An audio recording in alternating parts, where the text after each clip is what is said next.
오늘의 키워드 시간입니다. 김대호 박사 나오셨습니다. 박사님 어서 오십시오. 네, 반갑습니다. 네, 첫 번째 키워드부터 확인하시죠.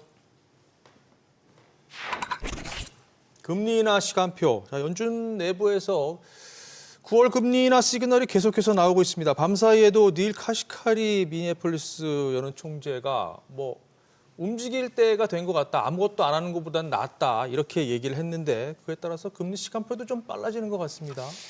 예, 지금 미국 연준의 금리 인하와 관련한 중대한 기류 변화 한 두 가지 정도가 읽히고 있는데요. 예. 우선 첫 번째로 미국의 고용 통계가 그동안에 잘 나왔지만 사실상 이것은 과장된 것이다. 보정 결과 5월달, 6월달 고용은 당초 발표할 14만 명 신규 증가가 아니라 사실은 14,000명 정도밖에 안 되는 것이다라는 그 얘기, 지난 주말부터 지금 세계 경제에 큰 어떤 부담이 되고 있는데요. 이 문제와 관련해서 연준 관계자의 첫 입장이 나왔습니다. 그동안 연준 관계자들은 고용 참사, 고용 충격에 대해서 아주 조심스러운 반응이었는데, 자, 리사 쿡이라는 이 연준 이사, 이분은 투표권도 있죠. 현재 핵심 연준의 7명 중에 1명입니다. 그런데 구체적으로 노동부의 고용 통계 하향 조정한 것은 FOMC 금리 인하의 중대 전환점이다. 자, 이것은 이 노동부의 고용 통계 수정을 가벼이 보지 않는다. 이 대목은 이제 금리를 인하를 할 때가 됐다라는 그런 공개 반응으로 상당히 주목을 끕니다. 네.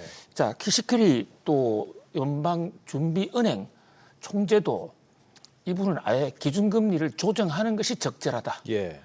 그리고 올해 중 2차례 금리 인하를 예상한다. 이렇게까지 이제 못 박아 얘기를 했는데요. 결국 고용 보고서가 금리 인하의 전환점이 될 것이다 하는 이 대목. 그다음에 또 하나는 사실 쿠글러라는 연준 이사 한 분이 사임을 했어요. 그랬죠.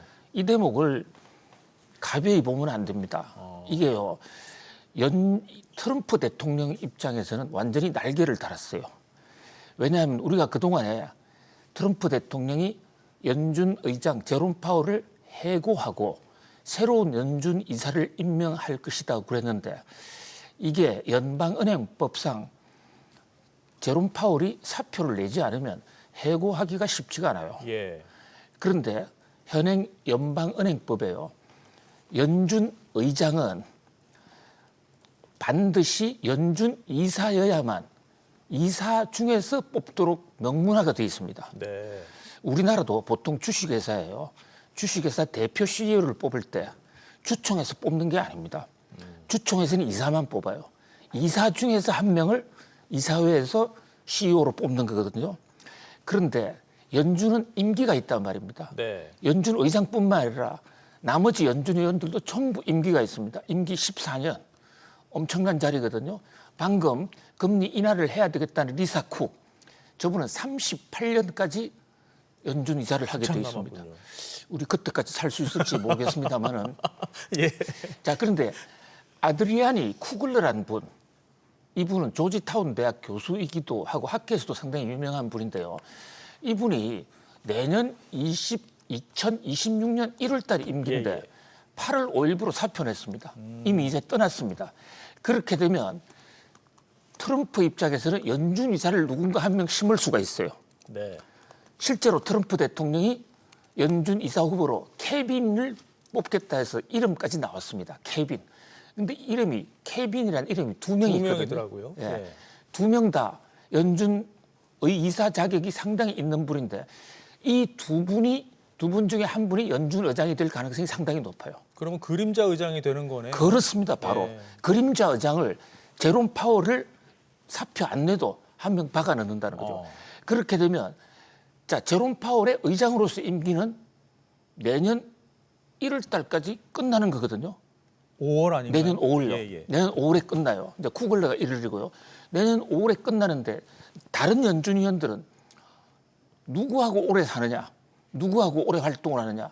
제롬 파월은 이제 몇 달 안 남았고 그렇죠. 새로 연준 이사가 될 그분의 그림자 의장이 온다면 그분과 앞으로 상당 기간을 같이 생활을 해야 되고 예.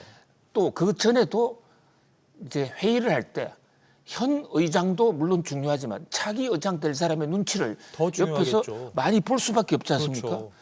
그렇게 되면 이번에 트럼프 대통령이 이번 주말에 새 의장을 인선한다고 그랬습니다. 정확하게 의장을 인선하는 게 아니라 이사. 쿠글러의 후임을 뽑는다. 예. 그 후임으로 지금 두 번 케빈이라는 분. 케빈이라는 분은 케빈이라는 이름은 레스트 네임이 아니라 퍼스트 네임이니까 뭐 흔히 있는 이름인데 한 분은 케빈 헤셋 또 한 분은 케빈 오시. 그런데 이 케빈 헤셋이라는 분은 지금 현재 백악관 경제위원장입니다. 네. 이분은 우리로 치면 김용범 정책실장 정도의 포지션에 있는 분이에요. 네. 매일같이 대통령 만나서 경제정책 얘기하는 분이고 트럼프 대통령이 1기 때도 대통령 자문위원으로 4년간 같이 함께 했습니다. 그리고 이분 펜실바니아 대학 경제학 박사인데요. 잘 아시는 대로 트럼프 대통령이 펜실바니아 대학 경제학과 출신이에요. 예. 그러니까 대학의 선배가 되는 거죠. 대통령이 선배가 된다 이런 얘기입니다. 그리고 이분이요. 대학을 졸업하고 첫 직장이 어디냐. 연방준비은행의 직원으로 들어왔습니다. 지금 연방준비은행에 경제학자들이 굉장히 많거든요. 1000명 정도 넘어요. 네. 사실 그렇기 때문에 연준이 큰 팅크탱크인데 여기서 연준의 이코노미스트로 근무하다가 미국 기업연구소라는 AEI인데 이게 상당히 강경 보수예요. 여기 들어가서 연구원으로 있다가 그때 트럼프 대통령하고 인연을 맺었는데 1기 때부터 발탁돼서 최측근으로 있는 분입니다. 이분이 올 가능성이 저는 훨씬 더 높다고 봐요. 워낙 신복이고. 근데 이분은 지금 최근에 한 여러 가지 얘기들을 보면 지금 금리 인하 안 하는 것은 역사의 죄인이다.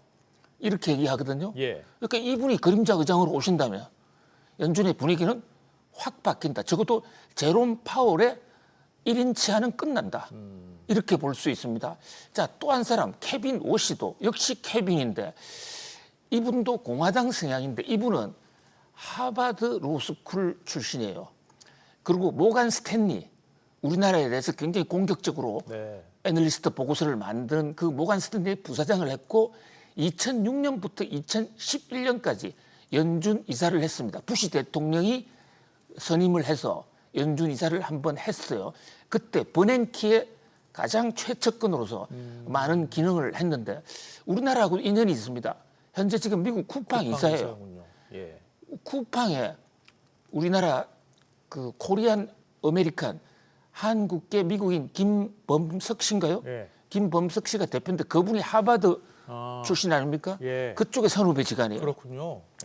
미국도 이런 인맥이 굉장히 많이 작용을 합니다.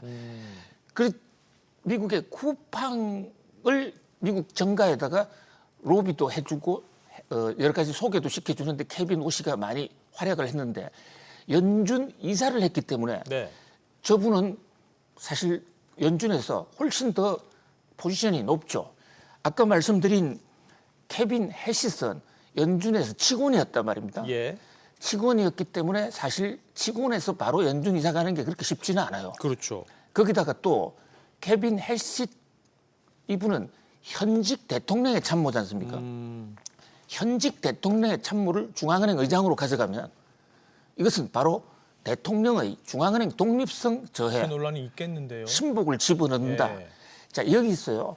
중앙은행, 미국 중앙은행이 역사가 1913년에 시작해서 지금 약간 100여 년 이상의 오랜 역사를 가지고 있는데 거기서 바로 대통령의 경제위원장 정책실장을 하다가 바로 연준 의장 된 사람이 한 사람 있습니다. 예. 그분이 아스 본즈라는 분인데요. 이분이 역대 연준 교과서에도 최악의 연준 의장. 이분이 닉슨 대통령 때 바로 정책실장을 하다가 연준이 말을 안 들으니까 닉슨이 이분을 연준 의장으로 꽂았습니다. 아스 번즈 천재로 굉장히 유명했던 분인데 근데 이분이 정말로 연준 가자마자 닉슨이 하라는 대로만 했습니다. 그 당시도 지금 상황하고 비슷했어요. 예. 물가가 오르고 유가가 오르는 스태그플레이션 상황과 비슷했는데 이 상황에서 금리를 팡팡팡 내린 겁니다. 그래서 사실은 지금 70년대 스태그플레이션 미국 경제를 망친 주범으로 꼽히는 분이거든요. 네. 해시시 과연 케빈 해시시 이 전철을 밟을지는 모르지만 어쨌든 연준의 기류 변화, 리더십 변화가 예상됩니다. 자, 현재 지금 이 시각 시카고 선물 시장에서 투자자들이 한번 보면요. 자, 2025년 9월 달에 4.25로 금리가 내려간다 하는 게 92%입니다. 그러면 9월 달에 금리 내려갈 가능성이 상당히 높은 거죠, 지금. 그리고 10월 달에는 4%로 내려간다. 2번 연속으로 떨어질 가능성이 있어요. 네. 근데 12월 달에는 3.75로 내려간다는 게 과반수가 못 돼요. 자, 키시카리 총재가 방금 이런 얘기를 했죠. 올해 2번 금리를 내릴 것이다. 그게 지금 현재 시카고 선물 거래소의 페드와치하고 그대로 일치하는 겁니다. 네. 근데 주목해야 될 것은 이 금리 인하가 계속해서 굳어지지는 않았다는 겁니다. 내년을 보세요. 내년 1월 달에 보면 3.75 그대로 간다. 안 내린다. 이쪽이 지금 주류다 말입니다. 3월 달에도 안 내려요. 그러다가 4월 달쯤 한번 내릴 거다. 그리고 5월 달 안 내리고 6월 달도 안 내립니다. 그러니까 금리가 인하가 조금 되지만 펑펑펑 계속 내리지는 않을 것 같다. 네. 그래서 지금 채권 투자 금리가 내린다고 그러니까 미국 국채에 투자하시는 분들 많거든요. 예. 요 시간표를 좀 잘 보셔야 되고 또 하나 지금 트럼프가 관세 폭탄을 계속 터뜨리고 있는데 그렇게 되면 이 시간표도 달라질 수 있습니다. 그렇죠. 어쨌든 이 금리 인하 시간표는 계속해서 뭐 또 다음 기회에도 또 말씀을 올리겠습니다. 알겠습니다. 자, 다음 뉴스 키워드 보시죠. 애플 리쇼어링. 앞서 저희가 전해드렸는데요. 1,000억 달러를 추가로 투자하기로 하면서 생산을 미국 내로 많이 옮겨오는 걸로, 그러니까 리쇼어링 하는 걸로 투자 계획이 발표가 됐습니다. 어떻게 보셨습니까? 자, 애플로서는 대참사. 이제 애플의 거의 망조가 들었다라고도 볼 수가 근데 있습니다. 주가는 상당히 많이 올랐잖아요. 주가 올랐죠. 대단히 좋은 뉴스죠. 예. 앞뒤가 지금 안 맞죠. 왜냐하면요. 단기적으로는 주가 상승 요인입니다. 지금 애플이 중국에도 회사가 있고 그걸 또 중국에서 시장을 바꾼다 해서 인도로 갔는데 지금 트럼프 무역 협상이 안 되고 있는 두 나라예요. 그렇죠. 그 50% 때린다는 얘기가 나오는데 예. 트럼프가 애플을 향해서 미국에 투자해. 그렇다면 내가 애플은 봐줄게.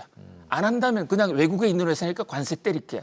이래서 울며 겨자 먹기로 어쩔 수 없어서 지금 미국으로 오는 거거든요. 네. 저게 그대로 이어진다면 애플로서는요. 그동안에 해외에서 생산하고 국내에서는 두뇌만 쓴다는 그러면서 엄청난 경비를 줄였습니다. 이제는 미국으로 들어오는 과정에서 그 많은 돈을 갑자기 조달하는데도 비용이 많이 들 것이고 그뿐만이 아니라 생산 단가가 굉장히 올라가기 때문에 다른 반도체 회사보다도 우위점이 없어집니다. 그런데 왜 단기적으로 주가가 오르느냐? 적어도 수백조를 수천조를 투자한다고 밝히면서 관세를 폭탄을 맞을 염려가 없어졌어요. 트럼프 대통령이 인도로 해서 당분간 생산하고 또 중국에서 생산하더라도 그 나라에 무역 전쟁이 터져서 관세 폭탄을 때리더라도 애플은 봐줄게. 그 조건이 미국에 투자하라는 것이거든요. 예. 미국에 투자한다는 게 생돈도 만들어야 되지만 미국의 인력이 과연 확보될 수 있느냐. 그다음에 미국 인건비가 간단치가 않습니다. 지금 팀 쿡이라는 사람이 저렇게 클 수 있었던 이유 중에 하나가 저분이 중국으로 가는 아이디어를 낸 거거든요. 네. 원래 스티브 잡스는 아니었어요. 그러니까 경비를 엄청나게 줄였다고요.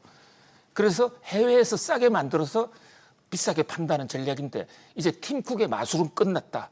그런 면에서 애플은 중대 변곡점을 맞는다 이렇게 보여집니다. 실제로 아이폰 가격 뭐 수백 달러 올라갈 거란 분석도 지금 나오잖아요. 훨씬 더 크게 올라가고 애플의 경쟁력은 굉장히 위기 상황을 맞을 수 있다 이렇게 보여집니다. 그렇군요.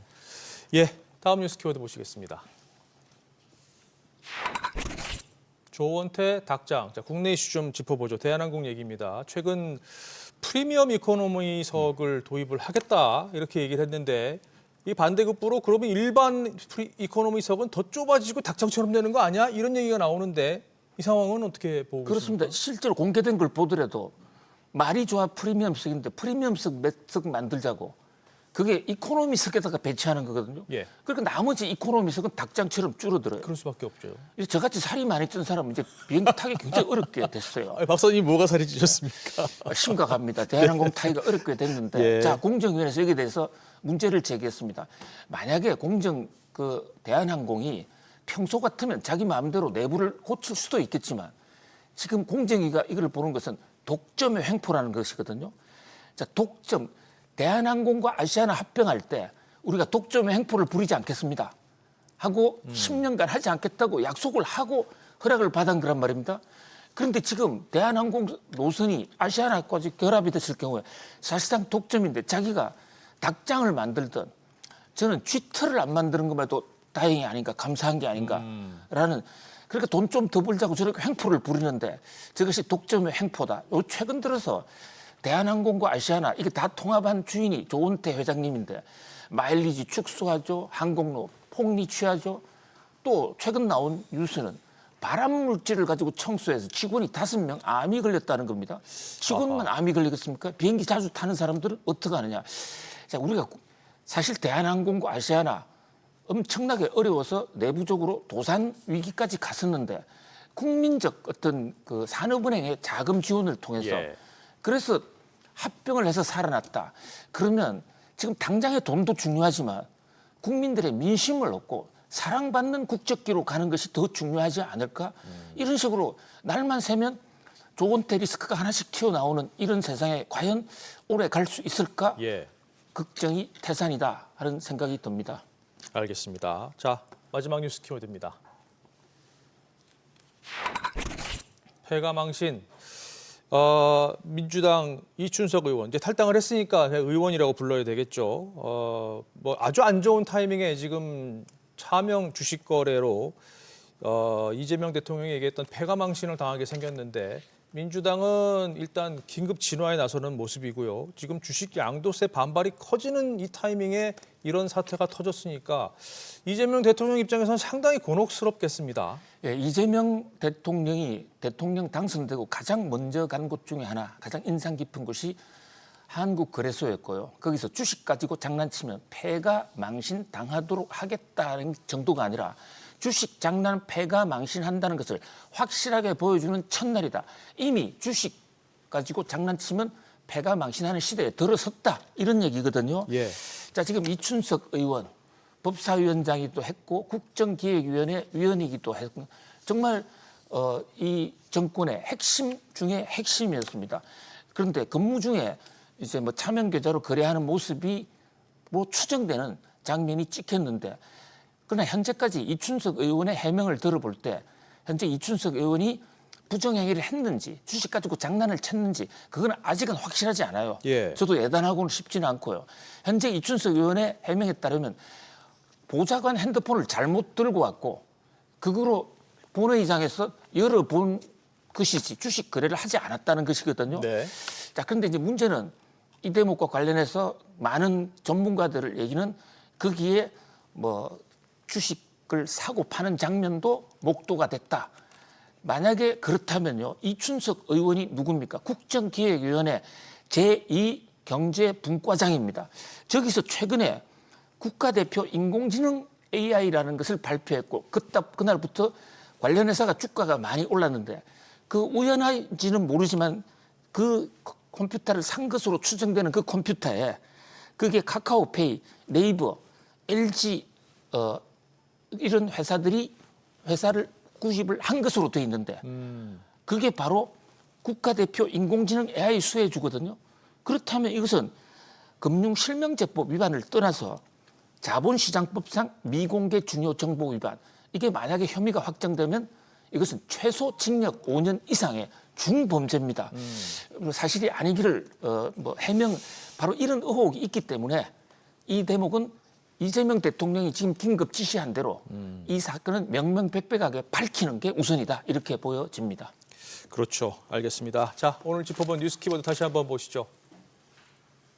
금리 인하 시간표, 애플 리쇼링, 조원태 닭장, 그리고 조금 전 패가망신 이렇게 짚어봤습니다. 박사님 오늘도 잘 들었습니다. 고맙습니다. 감사합니다.